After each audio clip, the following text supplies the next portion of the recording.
नमस्कार, capital TV का खास शो राहुल का अग्निपथ देख रहे हैं आप। मैं हूं आपके साथ पूजा। वित्त मंत्री निर्मला सीतारमण ने अपने कार्यकाल का 8वां और मोदी सरकार 3.0 का तीसरा बजट पेश कर दिया है। वैसे तो इस बजट में गरीब किसान से लेकर महिलाओं तक सबके लिए बड़े बड़े ऐलान किए गए हैं, लेकिन सबसे बड़ा ऐलान मिडिल क्लास के लिए किया गया, जिससे मिडिल क्लास काफी खुश है। बजट की हर जगह सराहना भी की जा रही है, पर कांग्रेस पार्टी राजनीति और आरोप लगाने से बाज नहीं आ रही है। कांग्रेस ने बजट को निराशाजनक बताया है। कांग्रेस पार्टी का कहना है कि बजट में दिशा की कमी है और इसे चुनावी लाभ के लिए पेश किया गया है। तो राहुल गांधी ने तो बजट निर्माण की पूरी प्रक्रिया पर ही सवाल खड़े कर दिए। राहुल गांधी ने बजट बनाने की प्रक्रिया में दलितों, आदिवासियों, पिछड़े वर्गों और अल्पसंख्यकों की गैर मौजूदगी पर सवाल खड़े किए हैं। उन्होंने ये भी आरोप लगाया कि बजट बनाने की प्रक्रिया में कुछ ही लोगों का दबदबा है। तो आज बजट पर कांग्रेस की राजनीति और बजट बनाने की प्रक्रिया पर राहुल गांधी के सवाल, इसी पर चर्चा करेंगे। मेरे साथ स्टूडियो में मौजूद हैं कैपिटल टीवी के एग्जीक्यूटिव एडिटर राजीव जी। सर, आपका बहुत बहुत स्वागत है। धन्यवाद। बजट को लेकर तो कांग्रेस पार्टी सवाल खड़े कर रही है, लेकिन राहुल गांधी पूरी प्रक्रिया पर ही सवाल खड़े कर रहे हैं। देखिए, सबसे पहले तो कांग्रेस जो सवाल खड़ा कर रही है, क्या कह रही है जी। ये बजट निराशाजनक है। वाकई निराशाजनक है, लेकिन निराशा किसे, निराश कौन होगा? ये अपोजिशन पार्टीज। ये निराश है इस बात को लेकर कि बजट में जो अलग अलग प्रावधान किए गए हर वर्ग के लिए, उस प्रावधानों से इनकी समस्या बढ़ने वाली है। आखिरकार यही लोग तो मांग कर रहे थे। ये जो मिडिल क्लास की बात है, राहुल गांधी ने भी उठाया था कि मिडिल क्लास को बेहतर सुविधाएं मिलनी चाहिए, टैक्स स्लैब चेंज करना चाहिए। राहुल गांधी बोलते फिरते हैं कि देखो भाई, चारों तरफ हंगामा चल रहा है कि मोदी सरकार केवल कुछ पूंजीपतियों के हक में फैसला लेती है। मोदी सरकार केवल पूंजीपतियों की बात करती है, उन्हीं को फायदा देती है, सारे टैक्स छूट उन्हीं को मिलता है, इन्हीं लोगों का लोन माफ होता है। फिर इधर केजरीवाल बोलने लगे कि मिडिल क्लास को हम इनकम टैक्स में छूट देंगे, मेरी दिल्ली में सरकार बन गई तो। कैसे देंगे? तो एक और सब्सिडी स्कीम, क्योंकि इनके पास दूसरा तरीका तो होगा नहीं। अगर कोई 12 लाख रुपया, 15 लाख रुपया कमा रहा है, अगर वो टैक्स दे रहा है 1,25,000, तो 1,25,000 दिल्ली सरकार उसे देगी। तभी तो, क्योंकि ये तो टैक्स स्लैब चेंज कर नहीं सकते, दिल्ली की सरकार दिल्ली के लोगों के लिए कर नहीं सकती। लेकिन ये भी कह रहे थे कि 10 लाख तक इनकम वाले लोगों को फायदा मिलना चाहिए, टैक्स में छूट मिलनी चाहिए। अब हुआ क्या?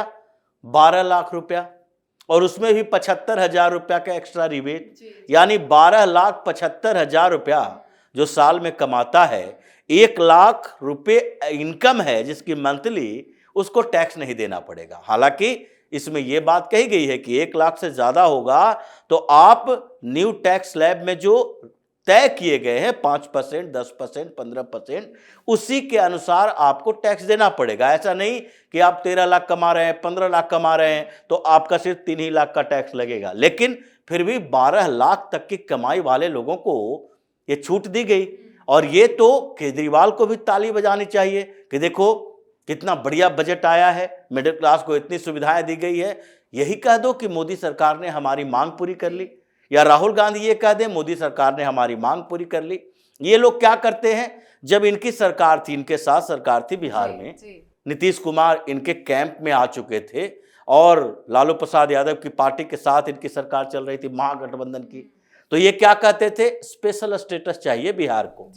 लेकिन अब नीतीश कुमार अगर बीजेपी के साथ हैं तो इनको तकलीफ हो रही है। किस बात के लिए? बिहार के लिए विशेष व्यवस्था की जा रही है। ये जयराम रमेश बोल रहा है, ये कांग्रेस के नेता बोल रहे हैं, बिहार को विशेष सुविधाएं दी गई है। तो बिहार को सुविधाएं दी गई तो आपको तकलीफ किस बात पे है? चुनावी बजट है, चुनाव को देखते हुए ऐलान। अगर चुनाव के आधार पर ही किसी को कोई सुविधा ज्यादा दे दी गई तो वो नुकसान कराएगा या फायदा कराएगा? ये पॉलिटिकली, राजनीतिक तौर पर आपको नुकसान हो सकता है, लेकिन बिहार के लोगों को इससे क्या लेना देना है कि चुनाव के समय ही मिला। अगर चुनाव के समय में लोगों के खाते में 50,000 रुपया आ जाए तो क्या उसे खराब लगेगा? या फिर चुनाव के समय ही सड़कें बन रही है तो क्या कह रहा है, नहीं नहीं आज हम बनने नहीं देंगे। विकास अगर चुनाव के आधार पर ही हो, क्योंकि राजनीति तो चुनाव के आधार पर ही होती है, अगर इस बजट में बिहार के लिए विशेष व्यवस्था नहीं की जाती तो बिहार में सारी पार्टियां, चाहे राजद हो या कांग्रेस के वहां के नेता, ये चीख चीख कर कहते देखो नीतीश कुमार तो गए साथ में लेकिन कुछ नहीं मिला बिहार को, इसलिए हमारे साथ आ जाओ, हमारी सरकार में शामिल हो और हमें बिहार में चाहिए चुनावी फायदा। लेकिन भारतीय जनता पार्टी बिहार में चुनावी फायदे की बात न करे, आंध्र प्रदेश की बात न करे, ये पूरे देश के विकास की बात है। और ये मैग्नेटिक प्लान चलता है कि जहां जिस चीज की जरूरत है वहां ज्यादा संसाधन लगाओ, उसके बाद उस संसाधन का उपयोग करके दूसरे जगह के विकास करो। ये कांग्रेस ने भी किया था और आज मोदी सरकार भी कर रही है, बेहतर तरीके से कर रही है, लेकिन चिढ़ कांग्रेस वालों को हो रही है। लेकिन अब राहुल गांधी की बात करते हैं। इनके चिढ़ का आधार ही कुछ और है। क्या बोल रहे हैं कि बजट मेकिंग प्रोसेस में दलित और आदिवासी नहीं है, यहां ना ओबीसी के लोग हैं, कुछ वर्ग के लोगों का इस पर कब्जा है। अब राहुल गांधी क्या है? दलित हैं, ओबीसी हैं, हिंदू हैं, मुसलमान हैं या पारसी हैं, क्रिश्चियन हैं, ये पहले राहुल गांधी ये बता दे कि ये हैं क्या। अगर ये जनेऊधारी ब्राह्मण अपने आप को कहते हैं तो सबसे पहले कांग्रेस के जातीय सर्वेक्षण दलित पिछड़े की बात करने के साथ साथ राहुल गांधी को उठाकर कांग्रेस से कचरे में फेंक देना चाहिए, या राहुल गांधी को घोषित कर देना चाहिए कि नहीं नहीं, कांग्रेस के अंदर सिर्फ दलित, आदिवासी, ओबीसी नेता होंगे। कांग्रेस का कोई भी बड़ा नेता, पदाधिकारी के लेवल पर कोई ब्राह्मण नहीं होगा। जितने इनके प्रवक्ता हैं सब तो ब्राह्मण ही दिखाई पड़ते हैं, जितने इनके इर्द गिर्द के नेता हैं वो ब्राह्मण ना सवर्ण ही दिखाई पड़ते हैं। एक कहां से उठाकर ले आया है अंतिम समय में कि एक मल्लिकार्जुन खड़गे को कि दलित नेता हैं जो अंतिम समय से गुजर रहे हैं, जो कुछ प्रतिक्रिया करने के लायक नहीं है, उनको लाकर बिठा दिया है कुर्सी पर, क्योंकि गांधी परिवार को एक डमी तो चाहिए। 10 सालों तक मनमोहन सिंह जैसा व्यक्ति डमी रहा, सुपर पीएम बनी रही सोनिया गांधी। लेकिन इनको दलित दलित बोलने से पहले कम से कम ये सोचना चाहिए कि कांग्रेस के कितने नेता हैं जो मुख्यमंत्री बना रहे हैं तो वो दलित हैं। क्या ये सिद्धारमैया दलित हैं? ओबीसी हैं। लेकिन दूसरी तरफ तेलंगाना में रेवंत रेड्डी तो सवर्ण हैं, उनको भी हटा दो। सारे दलित और ओबीसी की बात करते हो तो दलित और ओबीसी नेताओं को ही रखो। मेकिंग की प्रक्रिया किसने बता दिया कि आज तक जितने दलितों के लिए, महिलाओं के लिए काम हुए हैं और बेहतरी के लिए हुए हैं, उसमें महिलाओं के लिए होने वाले काम में पुरुषों की कोई भूमिका नहीं है, या फिर दलित और ओबीसी के कल्याण के लिए होने वाले काम में किसी सवर्ण की भूमिका नहीं है। तुम अपने दादाजी, नानाजी से सबसे बात कर लो कि पंडित जवाहरलाल नेहरू उस समय प्रधानमंत्री क्यों बने? दलित प्रधानमंत्री बना देते। क्यों? महात्मा गांधी दलित नेता तो नहीं थे, वो उस समय तो कोई नहीं कहता कि ये ओबीसी थे या दलित थे या सवर्ण थे, लेकिन क्या उन्होंने दलितों के लिए, आदिवासियों के लिए, इन लोगों ने कुछ नहीं किया? या महिलाओं की बात होती है तो ईश्वर चंद्र विद्यासागर क्या महिला थे? या राजा राम मोहन राय महिला थे जिन लोगों ने महिलाओं के उत्थान के लिए काम किया? बात ये करो कि उसका आउटकम किसके लिए है। ये सवाल उठाने से पहले ये बताओ कि ये जो बजट आया है उस बजट में महिलाओं के लिए, ओबीसी के वर्ग के लिए, क्या 12 लाख वाले उस क्राइटेरिया में ओबीसी का कोई नहीं आएगा?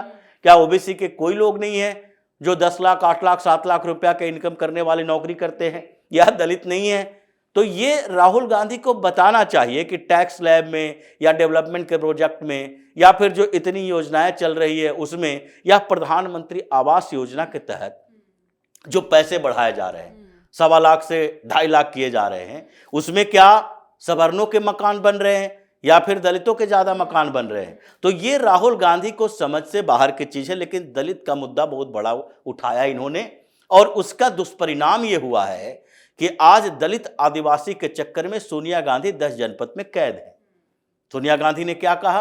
और आज कोई नेता चारों तरफ नहीं है उनकी पार्टी का, उनकी पार्टी के बाहर विपक्ष का कोई भी ऐसा नेता नहीं है इस गांधी परिवार को छोड़कर कि सोनिया गांधी के राष्ट्रपति द्रौपदी मुर्मू के अपमान वाले उस बयान के समर्थन में आया हो। सिर्फ एक समर्थन में आई और वो है उनकी बेटी प्रियंका वाड्रा। किसी ने समर्थन नहीं किया। और प्रियंका वाड्रा आप क्या कह रही हैं, देखिए हमारी माँ तो 78 साल की हो गई हैं, बुजुर्ग महिला हैं, और इनफॉर्मली अपने बच्चों से बात कर रही थी। ये तमीजदार महिला हैं जो इटली से आई हैं कि पार्लियामेंट के कंपाउंड के अंदर मीडिया वालों के बीच में अपने बच्चों से बात करते हुए कहती हैं कि राष्ट्रपति कौन है, एक बेचारी महिला है। और वो लिंदी भाषण पढ़ते पढ़ते पढ़ते थक गई थी, मतलब वो जबरदस्ती पढ़ रही थी, उनसे पढ़वाया जा रहा था, इसलिए वो बेचारी है, लाचार है। आज उड़ीसा की तरफ से उनके मुख्यमंत्री ने भी बोल दिया, कई अभी इनके ऊपर कुछ और एफआईआर होना बाकी है।